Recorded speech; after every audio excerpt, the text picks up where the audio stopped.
నగరంలో cricket fever. రేపు ముంబైతో Hyderabad match. 2500 మందితో బందోబస్తు, ట్రాఫిక్ ఆంక్షలు. ఫోన్ ట్యాపింగ్ కేసులో నిందితుల కస్టడీ కోరిన పోలీసులు. రేపటిలోగా కౌంటర్ దాఖలు చేయాలని కోర్టు ఆదేశం. కన్నారావుపై రాచకొండ పోలీసులు లుకౌట్ నోటీసులు. ఆదిబట్ల భూ కబ్జాలో కేసు నమోదు, పరారీలో నిందితుడు. మైలార్దేవుపల్లిలో 10 లక్షల విలువైన గంజాయి పట్టివేత. ఒడిశా నుంచి సిటీకి తరలింపు, 2 నిందితులు అరెస్ట్. పరిగిలో నచ్చని వ్యక్తి కారులో గంజాయి పెట్టిన 2 అరెస్ట్. సీసీటీవీ ఫుటేజ్ ఆధారంగా కేసును ఛేదించిన పోలీసులు. రేపు ఉప్పల్ స్టేడియంలో హై వోల్టేజ్ మ్యాచ్ జరగనుంది. ఫస్ట్ మ్యాచ్ ను త్రుటిలో ఓడిపోయిన local team Sunrisers Hyderabad team రేపు ముంబై ఇండియన్స్ తో తలపడనుంది. ఈ సీజన్లో హైదరాబాద్ లో ఫస్ట్ మ్యాచ్ జరగనుండటంతో పటిష్ట బందోబస్తు ఏర్పాటు చేశారు పోలీసులు.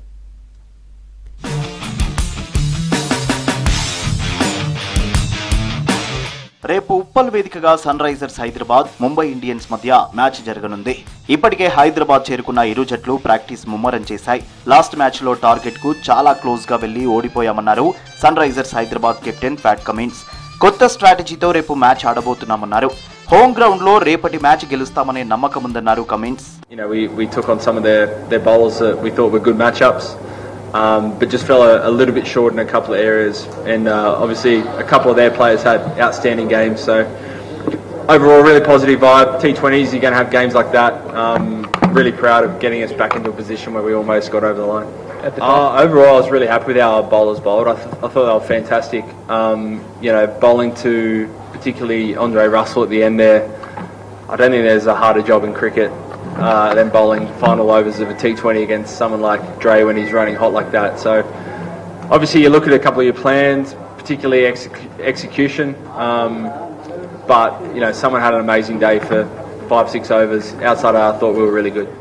ఉప్పల్ స్టేడియంలో ఫస్ట్ మ్యాచ్ జరుగుతుండటంతో 2500 మంది పోలీసులతో పగడ్బందీ ఏర్పాట్లు చేపట్టారు సిటీ పోలీసులు. స్టేడియం చుట్టూ హై లెవెల్ సెక్యూరిటీ ఏర్పాటు చేశారు. అలాగే ఉప్పల్ పరిసర ప్రాంతాల్లో ట్రాఫిక్ ఆంక్షలు విధించామన్నారు Rachakonda CP Tarun Joshi.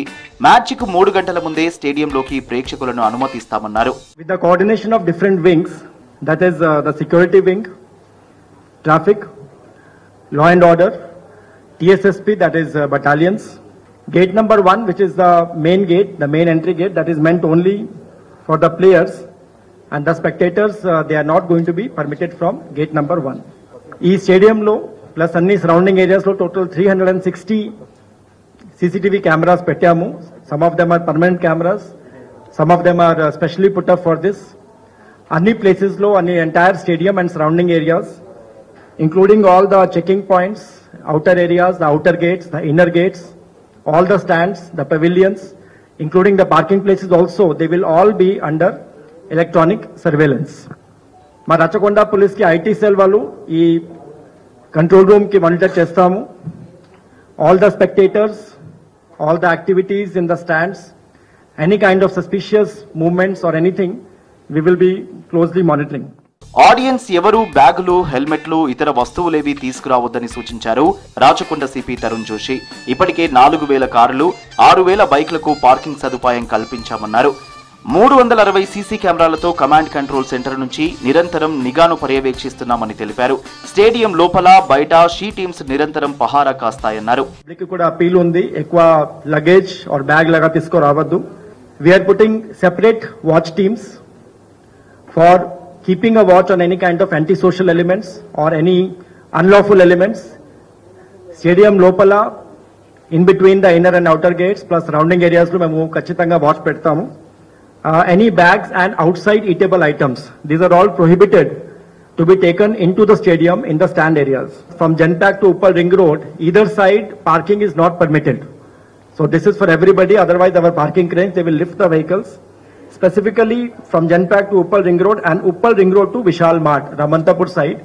Ee rendu sides ki there is no permission for parking on the road sides. The time of the match is around 7:30, so almost 3 hours mundu memu anni gates open chestamu. So we request public ki kuda ma tarafu nunchi appeal undi, please come on time. Uppal match కోసం RTC ప్రత్యేక ఏర్పాట్లు చేసింది. అభిమానుల కోసం సిటీలోని వివిధ ప్రాంతాల నుంచి స్టేడియానికి 60 బస్సులను నడపనున్నట్లు ప్రకటించారు ఆర్టీసీ ఎండీ సజ్జనార్. బస్సులన్నీ రేపు సాయంత్రం సిటీలోని ప్రధాన ప్రాంతాల నుంచి బయలుదేరి స్టేడియానికి చేరుకుంటాయన్నారు. మ్యాచ్ ముగిసిన తర్వాత 11:30 ఉప్పల్ నుంచి స్టార్ట్ అయి గమ్యస్థానాలకు ప్రేక్షకులను చేరవేస్తాయని తెలిపారు. ఫోన్ ట్యాపింగ్ కేసులో నిందితులను కస్టడీకి కోరుతూ నాంపల్లి కోర్టులో పిటిషన్ వేశారు పోలీసులు. కస్టడీ పిటిషన్పై విచారణ చేసిన న్యాయస్థానం రేపటిలోగా కౌంటర్ దాఖలు చేయాలని నిందితుల తరపున న్యాయవాదిని ఆదేశించింది. తదుపరి విచారణను రేపటికి వాయిదా వేసింది న్యాయస్థానం. ఇప్పటికే ప్రణీత్రావు కస్టడీ ముగియడంతో అతనితో పాటు ఏఎస్పీ భుజంగరావు, తిరుపతన్నలను కస్టడీ కోరారు పోలీసులు.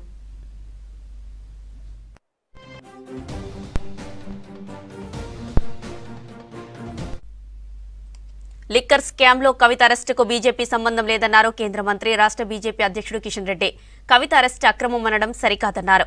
లిక్కర్ కేసుతో కవితకు సంబంధం లేదని బీఆర్ఎస్ అంటోందని, దీనిపై కేసీఆర్ బహిరంగ చర్చకు సిద్ధమా అని సవాల్ విసిరారు.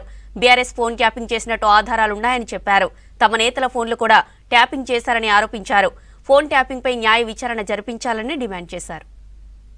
ఎన్నికల్లో మేము బ్యాంకు నుంచి Bharatiya Janata party official account నుంచి మేము డబ్బు డ్రా చేసుకొని, వైట్ మనీ బ్యాంకులో డ్రా చేసుకొని నారాయణగూడ నుంచి స్టేట్ బీజేపీ ఆఫీస్కు వస్తూ ఉంటే ఫోన్ ట్యాపింగ్ ద్వారా వివరాలు సేకరించుకొని నారాయణగూడ చౌరస్తాలో ఒక ఇంటర్నేషనల్ టెర్రరిస్టులను ఏ రకంగా చుట్టుముట్టి వాళ్ళను బంధిస్తారో ఆధారంగా మా ఆఫీస్కు సంబంధించినటువంటి క్లర్కులను ఇదే బీఆర్ఎస్ నాయకత్వంలో ఆ రోజు పోలీస్ అధికారులు ఇదే మాఫియా రాజ్యాంగం ఆ రోజు చేసినటువంటి విషయము ఇన్కమ్ ట్యాక్స్ ఆఫీసర్సు పోలీసు ఉన్నతాధికారులు తెలిసిన తర్వాత లెంపలేసుకొని డబ్బులు వాపసు ఇచ్చారు.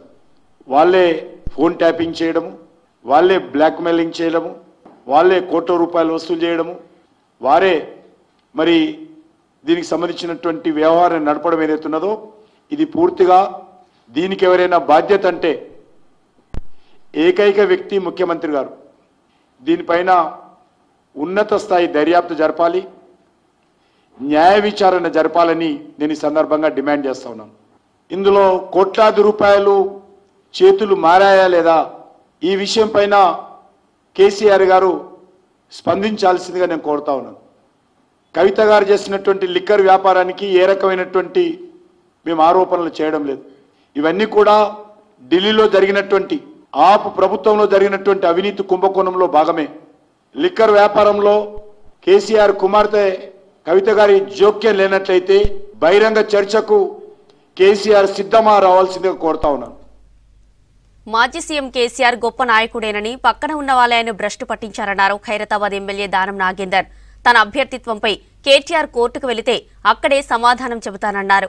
3 నెలల్లోనే సీఎంపై ఆరోపణలు చేయడం సరికాదన్నారు దానం నాగేందర్. సికింద్రాబాద్ ఎంపీగా గెలిచి పార్లమెంటుకు వెళ్తానన్నారు. సిటీలో జరిగిన ఇఫ్తార్ విందుకు షబీర్ అలీతో కలిసి పాల్గొన్నారు. ఎమ్మెల్సీ కవిత అరెస్టు గురించి మీడియా ప్రశ్నించగా ఒక ఆడబిడ్డ గురించి తాను మాట్లాడలేనన్నారు దానం నాగేందర్. వేసుకోవాలి, తప్పేం లేదు. నేను మాత్రము పొరపాటు ఏం చేయలేదని నేను భావిస్తున్నాను. ఎందుకంటే గత 7-8 సంవత్సరాల నుండి నేను పనిచేశాను, సిన్సియర్గా పనిచేశాను. నా యొక్క సిన్సియారిటీ నాకు గుర్తించలేరు ప్రధానంగా. కాబట్టి నేను దాని మీద కామెంట్ చేయను.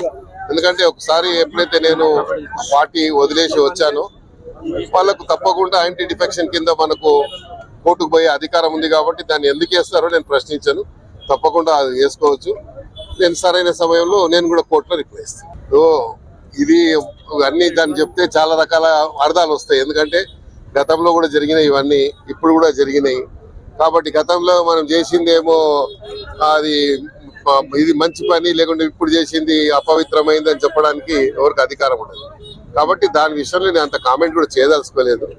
వాళ్ళు ఎంతైనా గొప్పలు ఎన్నైనా మాట్లాడచ్చు, కానీ నేను మాత్రం కార్యకర్తగానే ఎదుక్కుంటూ వచ్చాను. ఇంకా ఎదగాలనే కోరికతోనే రాజకీయాల్లో పనిచేస్తున్నాను, కార్యకర్తలకు పనిచేస్తున్నాను, కార్యకర్తలకు అండదండగా ఉండి పనిచేస్తున్నాను. కాబట్టి కార్యకర్తలను కాపాడుకుంటూ వచ్చాను. కాబట్టి నేను నా కార్యకర్తలకు ఏం చేస్తున్నానని నా కార్యకర్తలకు తెలుసు. కాబట్టి నేను దాని విషయంలో చెప్పాను.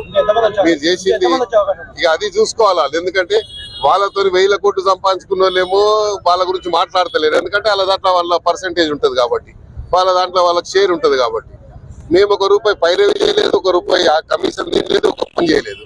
మేము కార్యకర్తనే పనిచేస్తే కార్యకర్తగానే ఉన్నాం కాబట్టి మేము తప్ప ఒక ఆడ గురించి మాట్లాడడం తప్పు అవుతుంది. మాట్లాడితే ఇప్పుడు అప్పుడు వాళ్ళు ఏం కాపాడిరు నన్ను, అప్పుడు నా ఆస్తులు ఏమన్నా కాపాడిరు, వాళ్ళ దగ్గర లెక్క ఉంటే ఇవ్వని చెప్పండి.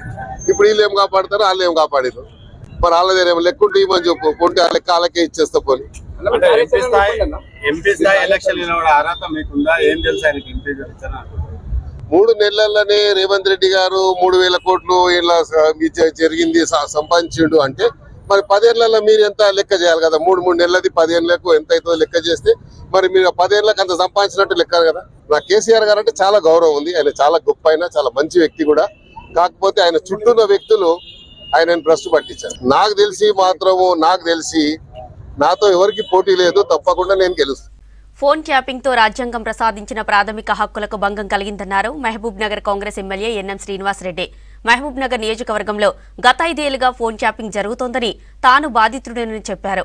మహబూబ్ నగర్ కు చెందిన అప్పటి మంత్రి ఆదేశాల మేరకు తన ఫోన్ ట్యాపింగ్ చేసి కాల్ రికార్డులు మినిస్టర్ కు పంపించారని ఆరోపించారు.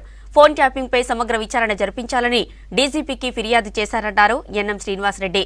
రాజకీయ నేతలు, వ్యాపారవేత్తలను బ్లాక్మెయిల్ చేయడానికి ట్యాపింగ్ ను వాడుకున్నారని చెప్పారు. మహబూబ్ నగర్ నియోజకవర్గంలో మరియు రాష్ట్రంలో గత 5 సంవత్సరాలుగా బాధపడుతున్న వేలాది మంది బాధితుల తరఫున నేను ఒక బాధితుడిగా, ఫోన్ ట్యాపింగ్ బాధితుడిగా గత 5 సంవత్సరాల్లో జరిగిన నిర్బంధ పాలన, స్వేచ్ఛను హరించి బెడ్రూమ్లోకి తొంగి చూసే అధికార వ్యవస్థకు వ్యతిరేకంగా ఈరోజు డీజీపీ గారికి కంప్లైంట్ ఇవ్వడం జరిగింది. మీ అందరికీ తెలుసు, ఎస్ఐబిలో ఉన్న కొంతమంది ఆఫీసర్స్, జిల్లాలో ఉన్న కొంతమంది రాజకీయ నాయకులు కలిసి తనకు ఇష్టం లేని వాళ్ళ మీద, రాజకీయ ప్రత్యర్థుల మీద, నిజాలు నిగ్గుదేల్చే సివిల్ సొసైటీ నాయకుల మీద, పౌర హక్కుల నాయకుల మీద, ప్రశ్నించే గొంతుకల మీద ఫోన్ ట్యాపింగ్ అనే బ్రహ్మాస్త్రాన్ని వాడి వాళ్ళ గొంతుకలను మూసే ప్రయత్నం చేసిన విషయం మీకు తెలుసు.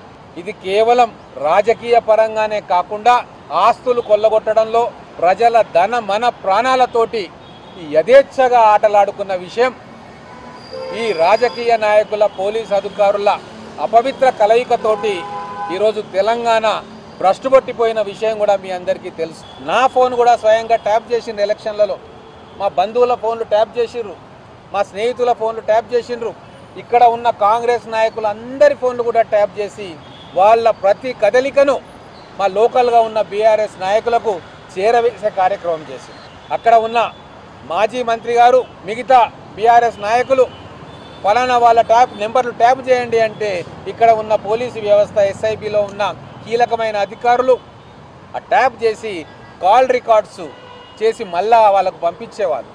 ఆ కాల్ రికార్డ్స్ తీసుకొని అందులో ఏదైనా ప్రతికూలమైన అంశం ఉంటే, ఏదైనా లావాదేవీ ఉంటే దాన్ని తీసుకొని బ్లాక్మెయిలింగ్కు పాల్పడిన చరిత్ర మహబూబ్ నగర్లో కోకల్లుగా ఉంది.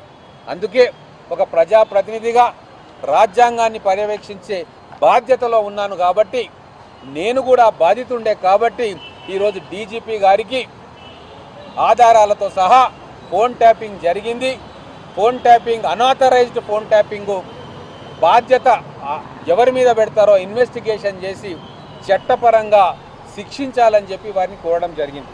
భవిష్యత్తులో నిజామాబాద్ ఎంపీ టికెట్ తనకే కేటాయిస్తారని ఆశాభావం వ్యక్తం చేశారు ఖనిజాభివృద్ధి సంస్థ చైర్మన్ అనిల్ కుమార్. హైదరాబాద్ నారాయణగూడ పద్మశాలి భవన్లో జరిగిన కార్యవర్గ సమావేశంలో చీఫ్ గెస్ట్ గా పాల్గొన్నారు. రాష్ట్రంలో చేనేత కార్మికులు ఎదుర్కొంటున్న సమస్యలను ప్రభుత్వం దృష్టికి తీసుకెళ్లి పరిష్కరిస్తామన్నారు. గతేడాది బతుకమ్మ చీరల పెండింగ్ బిల్లులను ప్రభుత్వం వెంటనే విడుదల చేయాలని కోరారు. చేనేత కార్మికుల పెన్షన్, గౌరవ వేతనాల అంశంపై మంత్రి తుమ్మలతో మాట్లాడతానని హామీ ఇచ్చారు. కార్యక్రమంలో పద్మశ్రీ అవార్డు గ్రహీతలతో పాటు చేనేత అవార్డు గ్రహీతలను సన్మానించారు.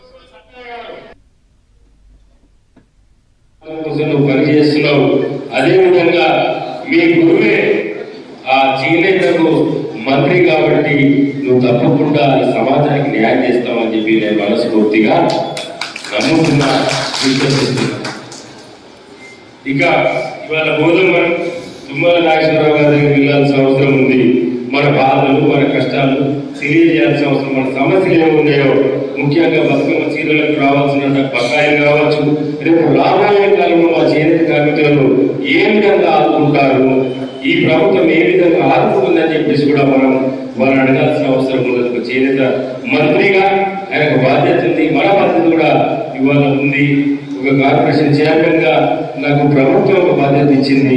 ఆ ప్రభుత్వం తరఫున నేను మనస్ఫూర్తిగా న్యాయం చేయాల్సిన అవసరం కూడా ఉంది మన సమాజానికి. చేనేత కార్మికులు ఎదుర్కొన్న సమస్యలు, మనకు రావాల్సిన బకాయిని, మన సహకార సంఘాలని బలోపేతం చేయాల్సిన బాధ్యతని, అదేవిధంగా చేనేత కార్మికులకు మినిమం వేజెస్ ఇవ్వాల్సిన బాధ్యతని కూడా ప్రభుత్వానికి మనం తెలియజేయాల్సిన అవసరం ఉన్నది. రాష్ట్రంలో జనాభా దామాషా ప్రకారం ఎంపీ సీట్లు కేటాయించడం ద్వారా అన్ని వర్గాలకు న్యాయం జరుగుతుందన్నారు బీసీ సంఘం జాతీయ అధ్యక్షుడు Jajula Srinivas Goud. BRS 6, BJP 5 MP సీట్లు బీసీలకు కేటాయించగా కాంగ్రెస్ మాత్రం వివక్ష చూపిస్తోందన్నారు. ఇప్పటి వరకు కాంగ్రెస్ ప్రకటించిన 9 సీట్లలో 2 మాత్రమే బీసీలకు కేటాయించిందన్నారు. ప్రకటించబోయే 8 ఎంపీ సీట్లలో బీసీలకు పెద్దపీట వేయాలని డిమాండ్ చేశారు జాజుల శ్రీనివాస్ గౌడ్. మాకు రాజకీయ ప్రాతినిధ్యం దక్కాలి, మేమెంతో మాకంతా వాటా దక్కాలి, అదే సామాజిక న్యాయం. కాబట్టి గత అసెంబ్లీ ఎన్నికల్లో డబ్బులు లేవని చెప్పి, బీసీలు ఖర్చు పెట్టలేరని చెప్పి అసెంబ్లీ ఎన్నికల్లో అన్ని పార్టీలు ఎమ్మెల్యే టికెట్లు ఇవ్వడానికి మొండి చేయి చూపించారు. కనీసం ఈ పార్లమెంట్ ఎన్నికల్లోనైనా బీసీలకు జనాభా దామాషా ప్రకారం 17 పార్లమెంటు సీట్లలో దాదాపు 9 పార్లమెంటు సీట్లు బీసీలకు ఇవ్వాలని చెప్పి మేము డిమాండ్ చేస్తూ వచ్చాం. ఇప్పటికే ప్రకటించినటువంటి బీజేపీ పార్టీ 17 పార్లమెంట్ స్థానాల్లో బీసీలకు 5 సీట్లు కేటాయించడం జరిగింది. అంటే దాదాపు 30% రాజకీయ ప్రాతినిధ్యం బీసీలకు ఇవ్వడం జరిగింది. అదేవిధంగా బీఆర్ఎస్ పార్టీ ఇంకొక అడుగు ముందుకేసి 17 పార్లమెంట్ స్థానాల్లో బీసీలకు 6 టికెట్లు ఇవ్వడం జరిగింది. అంటే దాదాపు 40% టికెట్లు బీఆర్ఎస్ పార్టీ పార్లమెంట్ ఎన్నికల్లో బీసీలకు ఇవ్వడం జరిగింది. ఇది హర్షించదగ్గ పరిణామం. అదేవిధంగా కాంగ్రెస్ పార్టీ ప్రస్తుతం తెలంగాణ రాష్ట్రం ఉన్నటువంటి అధికారంలో ఉన్నటువంటి కాంగ్రెస్ పార్టీ పేరేమో ప్రజాపాలన, పేరుకేమో ప్రజాపాలన పేరు చెప్పి, కానీ లోపల మొత్తం కులం పాలన అయిపోయింది. ఇది సమంజసం కాదు. తెలంగాణ ప్రజలు ఇది కోరుకోలే, తెలంగాణ ప్రజలు ఆశించింది ఇది కాదు. ఈ నెల 29 నుంచి అన్నోజుగూడ ఘట్కేసర్లో జాతీయ కార్యవర్గ సమావేశాలు నిర్వహించనున్నట్లు భారతీయ మజ్దూర్ సంఘ్ అధ్యక్షుడు శ్రీనివాస్ తెలిపారు. 3 రోజుల పాటు జరిగే కార్యక్రమాలలో సంఘటిత, అసంఘటిత రంగాలలో పనిచేస్తున్న కార్మికుల సమస్యలపై చర్చిస్తామన్నారు. ఆశా వర్కర్లు, అంగన్వాడీ వర్కర్లు, బీడీ కార్మికులు, భవన నిర్మాణ రంగ కార్మికులు ఎదుర్కొంటున్న సమస్యల పరిష్కారానికి కృషి చేస్తామన్నారు శ్రీనివాస్. భారతీయ మజ్దూర్ సంఘ్ శూన్యం నుండి ఈ రోజున కోటి సభ్యత్వం పైన భారతదేశంలో ఈ రోజున సభ్యత్వం కలిగి ప్రపంచ దేశంలోనే భారతీయ మజ్దూర్ సంఘ్ యొక్క మొట్టమొదటి కార్మిక సంఘంగా ఇవాళ అవతరించి పనిచేస్తూ ఉంది. అసంఘటిత కార్మికులకు సంబంధించినటువంటి ఏదైతే ఈపీఎఫ్ పెన్షన్ ఏదైతే ఉందో, కనీసం పెన్షన్ 1000 నుండి 5000 రూపాయల పెన్షన్ వరకు ఇవ్వాలని చెప్పి, అట్లాగే మన anganwadi, ASHA, mid day meals లాంటి ఏదైతే వర్కర్స్ ఉన్నారో చాలా పెద్ద ఎత్తున దేశంలోని దాదాపు 80,000 మందితో ఢిల్లీలోని చాలా ప్రదర్శనలు చేసి ఈ యొక్క ప్రభుత్వాన్ని వ్యతిరేకంగా మనం ఉద్యమం చేయడం జరిగింది. వాళ్ళకు కూడా ప్రభుత్వ ఉద్యోగ గుర్తింపు పొందాలని చెప్పి, అట్లాగే ఈపీఎఫ్ పెన్షన్ ఏదైతే మన పెన్షన్ ఏదైతే ఉందో, ఓల్డ్ పెన్షన్ స్కీమ్ ఏదైతే ఉందో దాన్ని వెంటనే రీపెన్షన్ కింద తీసుకోవాల్సిందిగా మనం భారతీయ మజ్దూర్ సంఘ్ వైపు డిమాండ్ చేస్తూ ఉన్నాము. 6 నుంచి 31 వరకు జరిగేటువంటి అన్నాజీగూడలో జరిగే ఈ ఏదైతే అఖిల భారతీయ స్థాయిలో దాదాపుగా 66 ఫెడరేషన్ నుంచి, అసంఘటిత, సంఘటిత రంగాల నుంచి ఆల్ ఇండియా కమిటీలు అందరూ కూడా ఈ యొక్క చర్చ సాగించి రాబోయే కాలంలో భారతీయ మజ్దూర్ సంఘ ఉద్యమాన్ని ప్రకటించి ఈ యొక్క సమస్యలపైన ఒక దీర్ఘకాలమైనటువంటి ఆలోచన విధానాన్ని తీసుకొచ్చి రాబోయే సిటీలో గ్రౌండ్ వాటర్ రోజురోజుకు అడుగంటుతున్నాయి. మార్చి నెలలోనే ఇలా ఉంటే సమ్మర్ చివరి నాటికి పరిస్థితులు ఎలా ఉంటాయో అని ఆందోళన చెందుతున్నారు జనం. ఇప్పటికే బోర్లు ఎండిపోవడంతో ట్యాంకర్లను ఆశ్రయిస్తున్నారు. అయితే ప్రజలకు సరిపడా వాటర్ సరఫరా చేస్తామని ప్రజలెవ్వరూ ఆందోళన చెందాల్సిన అవసరం లేదంటున్నారు ఆఫీసర్స్.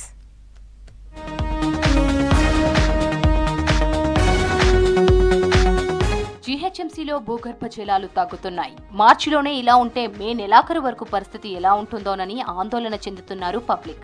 3 ఏళ్లతో పోలిస్తే ఏడాది గ్రౌండ్ వాటర్ లెవెల్స్ దారుణంగా పడిపోయాయి. గతేడాది ఫిబ్రవరిలో హైదరాబాద్ జిల్లాలో 0.14 మీటర్లు, మేడ్చల్ జిల్లాలో 2.48 మీటర్లు, రంగారెడ్డి జిల్లాలో 3.68 మీటర్ల మేర తగ్గాయి. అయితే ఈసారి మాత్రం సగటున హైదరాబాద్లో 8.22 మీటర్ల లోతుకు భూగర్భ జలాలు అడుగంటాయి. రంగారెడ్డిలో 11.87 మీటర్లు, మేడ్చల్లో 11.45 మీటర్లకు పడిపోయాయి. కొన్ని ప్రాంతాల్లో ఏకంగా 14 మీటర్ల లోతుకు పడిపోయాయి. ఇక జోన్లు వారీగా పరిశీలిస్తే అత్యధికంగా షేర్లింగంపల్లిలో 14.79 మీటర్లు, హయత్ నగర్లో 11.48 మీటర్ల లోతుకు గ్రౌండ్ వాటర్ తగ్గింది. బాచుపల్లి, మేడిపల్లి, కొత్తూరు ఆసిఫ్ నగర్, చార్మినార్, ఇబ్రహీంపట్నం, బాలాపూర్, బండ్లగూడ, అబ్దుల్లాపూర్ మెట్ ప్రాంతాల్లో ఈసారి నీటి ఎద్దడి ఏర్పడే ప్రమాదం ఉంది. ఈసారి వర్షపాతం తగ్గడంతోనే భూగర్భ జలాలు తగ్గినట్లు అధికారులు చెబుతున్నారు. వాటర్ను వీలైనంత పొదుపుగా వాడుకోవాలని సూచిస్తున్నారు.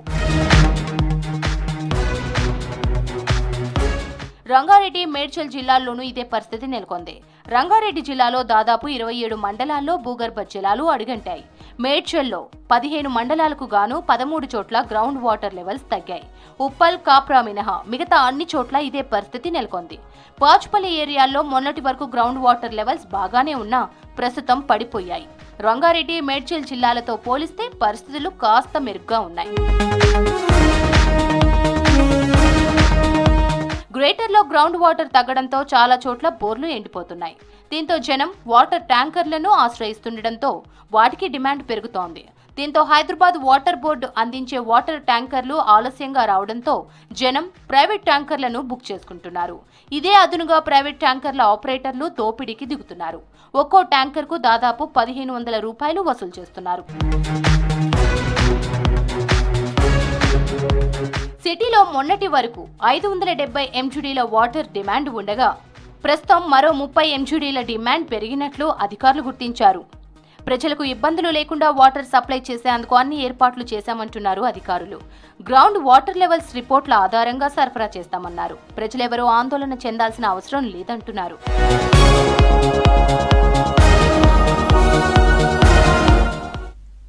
హైదరాబాద్లోని సెల్ ఫోన్ టవర్లపై పరికరాలను చోరీ చేస్తున్న ముఠాను అరెస్టు చేశారు సౌత్ జోన్ టాస్క్ ఫోర్స్ పోలీసులు. నిందితుల నుంచి 60 లక్షల విలువ చేసే రేడియో రిమోట్ యూనిట్లో హెడ్ సీజ్ చేశారు. వీటిని విదేశాలకు పంపిస్తున్నారని తెలిపారు south zone task force DCP Rashmi Perumal. కేసులో ప్రధాన నిందితుడైన బనావత్ నాగరాజుపై 12 కేసులు ఉన్నాయన్నారు సౌత్ జోన్ డీసీపీ పెరమాల్. ఇక మరో కేసులో ఆసిఫ్ నగర్లో దేహదారుఢ్యం కోసం ఇంజెక్షన్లను వాడుతున్న 3 అరెస్టు చేశామన్నారు రేష్మి పెరమాల్. నిందితుల నుంచి 75 మెఫింటెరమిన్ సల్ఫేట్ ఇంజెక్షన్లను స్వాధీనం చేసుకున్నామన్నారు. 9 persons. This is regarding theft of RRUs, remote radio unit, and this is concern RRUs, RRHs, BBUs and cable wires of Airtel network and Jio networks. So deentlo basically this is equipment which is used in mobile towers, cell towers. I think everyone knows cell towers which are installed across the city. దీంట్లో essential equipment ఇది. ఈ equipment వల్లనే మాకు signals వస్తాయి ఫోన్స్లో. So this essential equipment ఇది రెగ్యులర్గా theft అవుతుంది అని మాకు ఇన్ఫర్మేషన్ ఉండింది. సో ఇది ఒక పెద్ద racket. This people who are actually installing, ఈ ఇన్స్టాలేషన్ చేస్తున్న టైంలో వర్కర్స్ ఎవరు ఉంటారు, the same workers are actually coming back to మళ్ళీ దొంగతనం వాళ్ళే చేస్తున్నారు. సో ఒకసారి వాళ్ళు ఇన్స్టాలేషన్ చేసుకొని వెళ్ళిన తర్వాత after few days same persons వచ్చి మళ్ళీ దాన్ని అక్కడి నుంచి తీసుకొని వెళ్ళి then they are selling it off in the market. దానికోసం వేరే రిసీవర్స్ ఉన్నారు అండ్ అది ఇక్కడి నుంచి ఆ రిసీవర్స్ తీసుకొని ఢిల్లీకి పంపించేస్తున్నారు అని తెలుస్తుంది. ఇప్పుడు దీంట్లో మెయిన్ ఇష్యూ ఏంటంటే ఇండియాలో అది ఎంటైర్ స్టేట్ ఆఫ్ ఇండియాలో ఎక్కడైనా ఇది ఈ ఎక్విప్మెంట్ మళ్ళీ రీయూజ్కి పెట్టారనుకోండి, then these company people can detect. కానీ వీళ్ళు ఏం చేస్తున్నారంటే అట్లా అవ్వకుండా అవుట్ ఆఫ్ ఇండియా పంపించేస్తున్నారు. సో దీంట్లో actually the complete we have detected the main apprehended the main 2 persons, the Banawat Nagaraju and Maloth Nagesh. These two are the tower riggers who are regularly used by the companies Airtel anna Jio anna to Airtel company to actually install the equipment. మళ్ళీ వాళ్ళు దొంగతనం చేసి next receivers చుక్కులు Shiva, Dilshad Malik and Chand Malik ఈ ముగ్గురికి and Shaharan Malik and Sohail Malik, these 5 persons ki will istunaru. So this was done by, this entire operation was done by our South Zone Task Force team under the supervision of our additional DCP and Inspector Zakir Hussain. Ee case lo pattukunna accused previous ga 2 cases lo involved unnaru. So this mephentermine sulfate injections is being misused in gyms. ఇది muscle గ్రోత్కి ఎక్కువ చేస్తుంది, muscle growth enhance చేస్తుంది అని జిమ్స్లో body builders ఎక్కువ use చేస్తుంటారు. ఇది ఏ medicine అన్నా వాడకూడదు, కానీ స్పెసిఫిక్లీ మాకు తెలిసింది ఏంటంటే ఇట్లాంటి డ్రగ్స్ని జిమ్కి వెళ్ళే వాళ్ళు బాగా మిస్యూజ్ చేస్తున్నారు. అది కూడా on advice of the gym trainers. Some of the side effects for this is cardiac arrest రావచ్చు, high blood pressure and stroke ఇట్లాంటి సడన్గా రావచ్చు.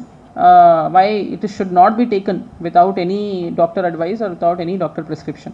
So through this press meet now we have, our team has raided and seized this along with DCA, Drugs and Control Administration Dupata. So now we are handing it over to DCA for further. రైళ్లలో మానవ అక్రమ రవాణాకు మరింత అరికట్టాలన్నారు Telangana railway additional DGP Mahesh Bhagwat. Anti human trafficking ను ఎలా నిర్మూలించాలనే అంశంపై సికింద్రాబాద్ లో నిర్వహించిన వర్క్ షాప్ లో సౌత్ సెంట్రల్ రైల్వే పోలీసులు పాల్గొన్నారు. హైదరాబాద్ కేంద్రంగా మనుషుల అక్రమ రవాణా నివారించడానికి కృషి చేస్తున్నామన్నారు మహేష్ భగవత్. ఇప్పటి వరకు 500 మంది చిన్నారులను కాపాడి వారి తల్లిదండ్రులకు అప్పగించామన్నారు. క్వార్టర్లో మన RPF and GRP Bachpan Bachao Andolan NGO సహాయంతో ఇక్కడ మన ఆర్పిఎఫ్ జిఆర్పి సిబ్బంది కోసం యాంటీ హ్యూమన్ ట్రాఫికింగ్, అక్రమ రవాణా, మహిళలు పిల్లలు ఆ సబ్జెక్ట్ మీద 1 డే వర్క్షాప్ ఏర్పాటు చేయడం జరిగింది. ఈ వర్క్షాప్కి మన IG RPF Aroma Singh madam, తర్వాత డిఐజీ ఖాన్ సాబ్, మన డిఆర్ఎం సికింద్రాబాద్ భర్తేష్ కుమార్ జైన్ సాబ్, తర్వాత మన సీనియర్ డిఎస్సి దేవస్మిత, మన SP Secunderabad railway police Sheikh Saleema, తర్వాత చాలామంది మా ఆర్పిఎఫ్ అండ్ జిఆర్పి సిబ్బంది పార్టిసిపేట్ అయినారు.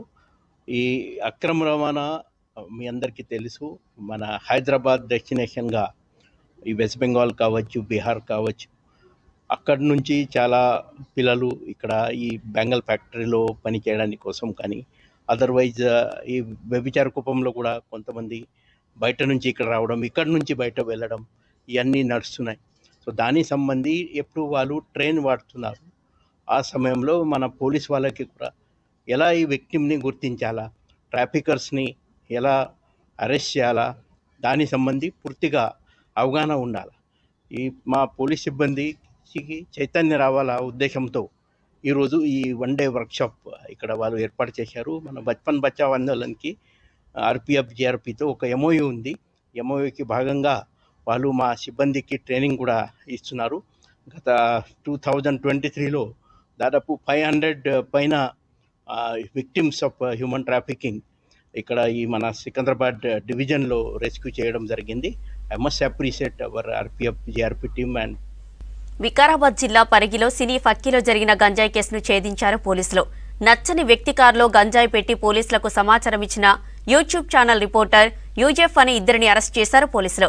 పక్కా ప్లాన్ ప్రకారం ఓ మెడికల్ షాప్ నిర్వాహకుడి కారులో యూజెఫ్ యూట్యూబ్ ఛానల్ రిపోర్టర్ను గంజాయి పెట్టారన్నారు పోలీసులు. ఘటనపై కేసు నమోదు చేసుకుని దర్యాప్తు చేయగా సీసీటీవీ ఫుటేజ్లో వీరిద్దరే గంజాయి పెట్టినట్లు తేలిందన్నారు. ఈ కేసులో మొత్తం 4పై కేసులు పెట్టామని తెలిపారు పరిగి డీఎస్పీ కరుణాసాగర్ రెడ్డి. సయ్యద్ మల్కాపూర్ అతనితో హైదరాబాద్లో ఉన్నటువంటి కొత్తిలి ప్రశాంత్ దగ్గర ఈ గాంజా తెప్పించుకొని వీళ్ళు దాంట్లో పెట్టి పోలీసుకు తప్పుడు సమాచారం ఇచ్చి ఆ కారులో ఉంది అని చెప్తారు.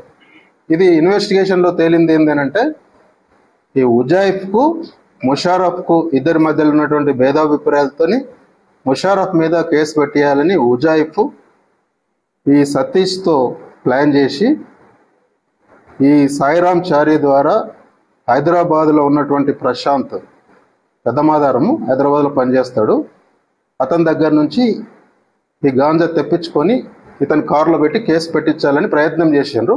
బట్ ఇది ఫ్యాక్ట్స్ ఏంటంటే ఇన్వెస్టిగేషన్లో ఈ విధంగా తేలింది.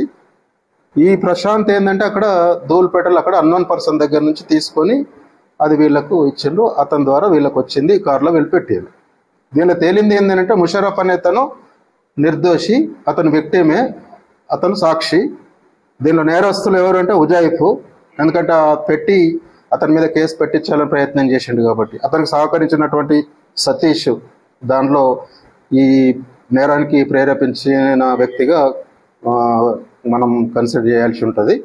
తర్వాత సప్లై చేసిన దానిలో ప్రశాంత్ ఉన్నాడు, తర్వాత సాయిరామ్ అనే అతను కూడా ఈ గాంజాయి తెప్పించడానికి సహకరించండు కాబట్టి వీళ్ళందరి మీద ఎన్డీపీఎస్ యాక్ట్లో కేసు పెడుతున్నాము.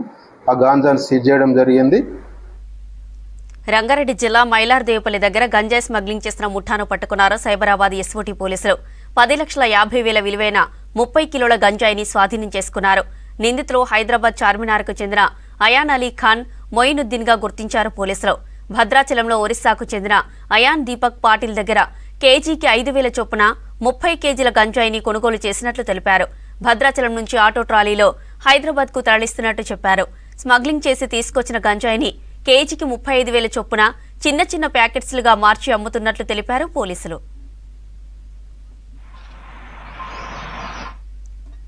రాష్ట్రంలోని యూనివర్సిటీల వీసీల పదవీ కాలం మే 24తో ముగియనుంది. ఆలోపే కొత్త వారిని నియమించాలనుకున్న ప్రభుత్వానికి ఎన్నికల కోడ్ అడ్డంకిగా మారింది. దీంతో ఈసీ అనుమతి తీసుకోవాలని ఆలోచిస్తోంది.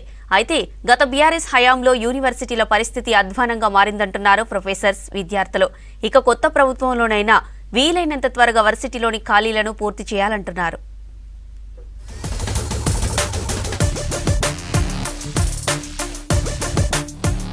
రాష్ట్రంలోని యూనివర్సిటీలపై ఫోకస్ పెట్టింది కాంగ్రెస్ సర్కార్. ఇప్పటికే వర్సిటీలపై పలు సమావేశాలు నిర్వహించిన ప్రభుత్వం కొత్త వీసీలను నియమించాలని ప్లాన్ చేస్తోంది. జూన్లో వీసీల పదవీ కాలం ముగుస్తుండటంతో ఆలోపే కొత్త వారిని రిక్రూట్ చేయాలని చూస్తుంది. అయితే ప్రస్తుతం ఎన్నికల కోడ్ అమల్లో ఉండటంతో ఈసీ అనుమతి తీసుకుని మే నెల 24వ తేదీకి ముందే నియామక ప్రక్రియ పూర్తి చేయాలని భావిస్తోంది. ఒకవేళ ఆలస్యమైతే ఇన్ఛార్జీలను నియమించాలని ప్రభుత్వం భావిస్తున్నట్లు తెలుస్తోంది.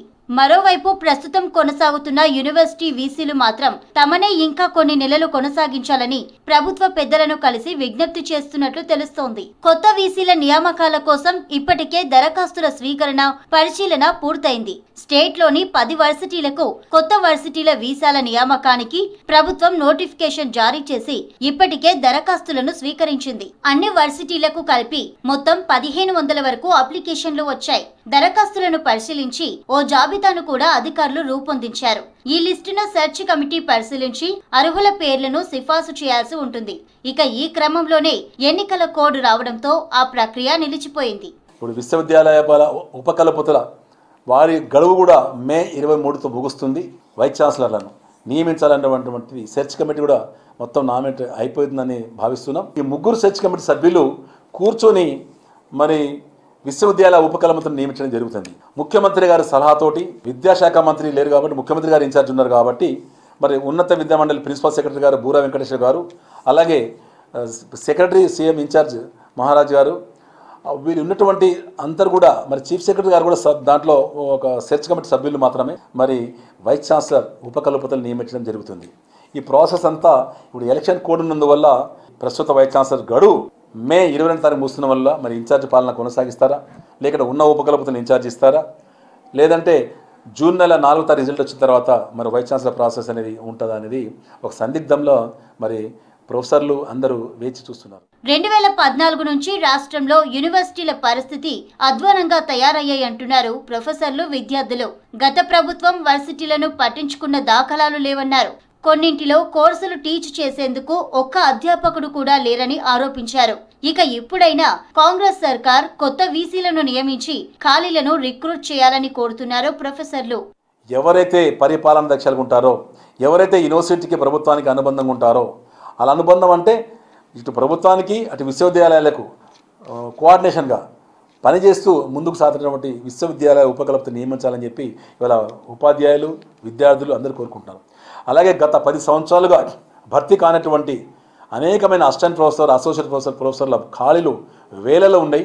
కాబట్టి అవి కూడా భర్తీ చేస్తారని చెప్పి విద్యార్థి లోకం డాక్టరేట్లు తీసుకొని 10 సంవత్సరాలైనా కూడా ఇవాళ అసిస్టెంట్ ప్రొఫెసర్ లెవెల్లో కూడా మేము ఇంకా జాయిన్ కాలేకపోయినా మేము వెయిట్ చేస్తుంటాం. అనేక మంది కాంట్రాక్ట్ ఉపాధ్యాయులు కానివ్వండి, అలాగే బయట ప్రైవేట్ కళాశాలలు చేస్తుంటే ఉపాధ్యాయులు కానివ్వండి, వీళ్ళందరూ కూడా చాలామంది మరి ఉపాధ్యాయ పోస్టుల కోసం అంటే యూనివర్సిటీలలో ఉపాధ్యాయుల ఖాళీల భర్తీ కోసం వేచి చూస్తున్నారు. యూనివర్సిటీల అభివృద్ధిపై ఫోకస్ పెట్టిన సర్కార్ అందులో భాగంగా వీసీలను వీలైనంత త్వరగా నియామకం చేపట్టాలని చూస్తోంది. ఒకవేళ కుదిరితే ఈసీ అనుమతి తీసుకొని నియామకాలు చేపట్టడం లేదా కోడ్ ముగిసిన వెంటనే ప్రక్రియ చేపట్టాలని ప్రభుత్వం ఆలోచిస్తున్నట్లు తెలుస్తోంది.